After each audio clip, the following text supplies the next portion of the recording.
अपनी कौम की उन्नति को आगे बढ़ाने के लिए, अपने पूर्वजों को यादगार करने के लिए, इस देश में इज्जत के साथ जीने के लिए, अपने मान सम्मान को बचाने के लिए, अपनी गौरवशाली दादा को बचाने के लिए इन बच्चों ने जो कदम उठाया है, ये रात और दिन की मेहनत करने के बाद उस प्रोग्राम को कामयाब करने के लिए आपके सर पर, आपकी चौखटों पर आपको सलाम करने के लिए ये नियम कानून देते घूम रहे हैं।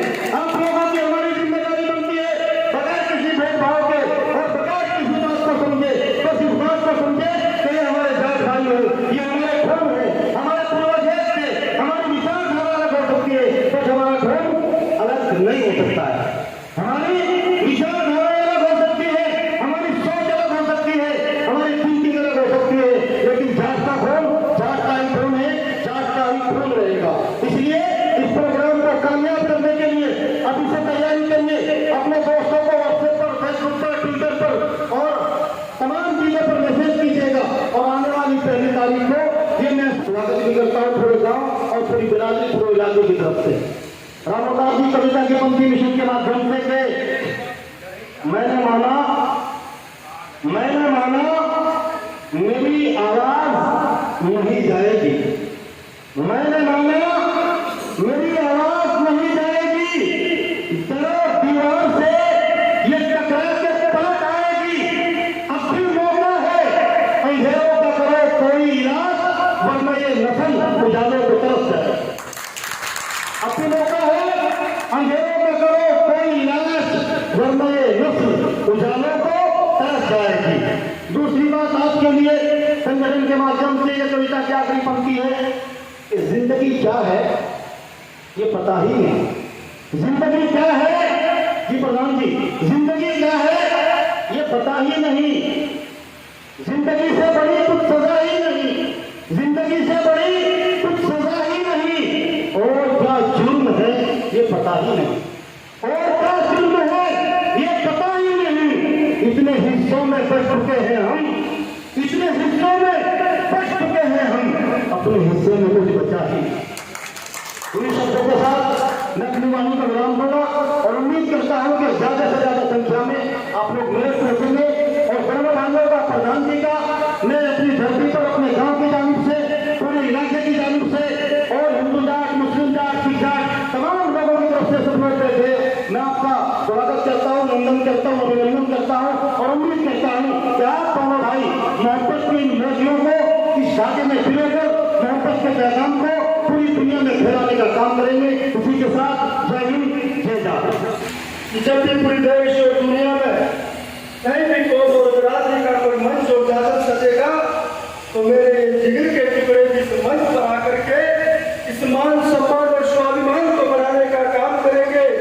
साथियों, तहे दिल से आपका आभार है कि जब इस दुनिया का जार सवार एक मंच पर आया, एक जाजम पर आया, तो मेरे मुस्लिम भाइयों ने भी बढ़ चढ़ करके इस बिरादरी के मंच को मजबूत करने का प्रयास किया।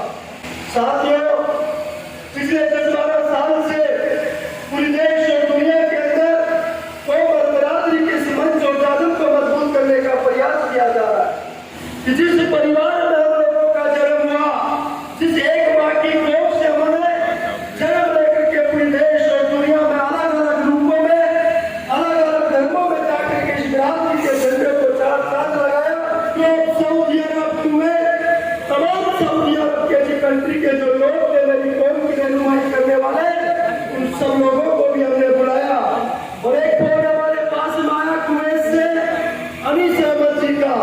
उन्होंने कहा पंसारिया जी आप पूरी दुनिया के जाटों को बुलाए हो, मैं भी इस कार्यक्रम में बढ़ सकते हिस्सा ले। पूरी दुनिया ने उनकी बात को सराहा। एक वीडियो भी पाकिस्तान से अरबार वायरल होता है।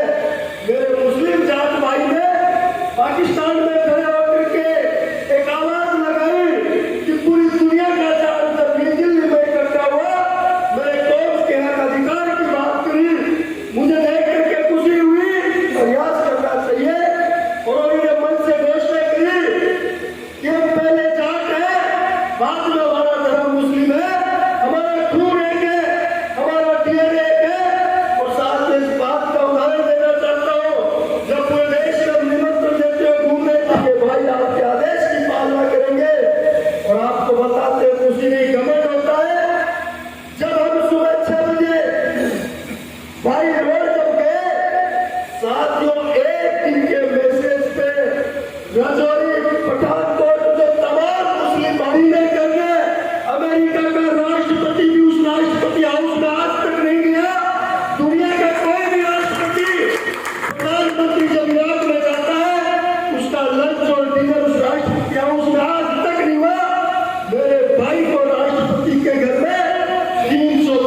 अभी हाल ही में गांव मुजफ्फरनगर के गांव तावली में एक जाट संवाद बैठक हुई है, उसको लेकर हमारे साथ हैं अखिल भारतीय जाट आरक्षण संघर्ष समिति के राष्ट्रीय महासचिव कारी मोहम्मद हसन बालियान साहब।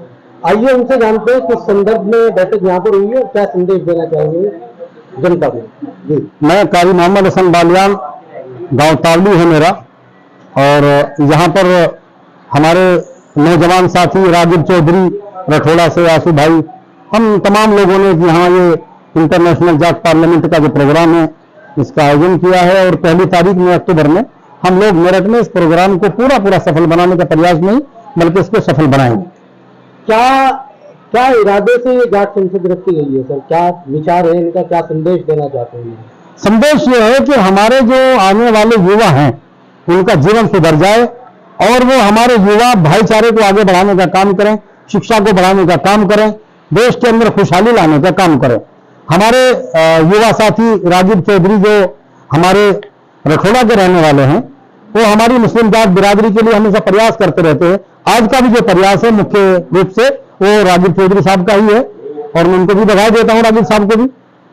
कितने लोगों के पहुंचने की संभावना है सर वहां पर? 40 से 50 मुल्कों के लोग वहां पर आएंगे और विदेश से भी बहुत लोग आएंगे, यहाँ से भी बहुत बड़ी संख्या में लोग पहुंचेंगे। और मैं समझता हूं कि दिल्ली के अंदर प्रोग्राम हुआ, वहां भी स्टेडियम छोटा पड़ गया, जयपुर के अंदर अंतर्राष्ट्रीय जाट संसद का प्रोग्राम हुआ, वहां भी छोटा पड़ गया, हजारों की संख्या में लोग बाहर हो गए। और फिर ऐसे ही अहमदाबाद में हुआ, ऐसे बेंगलुरु में हुआ, ऐसे पंचकुला हरियाणा में हुआ। और मैं समझता हूं कि मेरठ का जो कार्यक्रम है ये ऐतिहासिक प्रोग्राम होगा, इसको सदियों तक याद रखा जाएगा। आखिरी सवाल सर, क्या संदेश देना चाहेंगे सर, खासतौर से मुस्लिम जाट बिरादरी को क्या संदेश देना चाहेंगे इस मंच के माध्यम से? मुस्लिम जाट बिरादरी को हमारा संदेश ये है कि वो कंधे से कंधा मिलाकर अपने जाट भाइयों का और सिख जाट भाइयों का और तमाम उन लोगों का साथ दे जो देश को आगे बढ़ाना चाहते हैं, देश को तरक्की की तरफ ले जाना चाहते हैं। हम सब मुस्लिम जाटों को हमेशा ऐसे लोगों का साथ देना चाहिए। धन्यवाद सर। मैं एक बार फिर बधाई देता हूं रागिब चौधरी साहब को कि उन लोगों ने मेहनत करके और संघर्ष करके इस प्रोग्राम को सफल बनाया। रागिब भाई को और उनकी पूरी टीम को, आशु भाई को और शौकीन चेयरमैन साहब को, रऊफ बालियान साहब जो सच का सामना के फाउंडर हैं, मैं उनको भी बधाई देता हूं कि उनका भी प्रयास, उनका भी हिस्सा इस कार्यक्रम में रहा। बहुत बहुत धन्यवाद और आप लोगों को बहुत बहुत बधाई। धन्यवाद।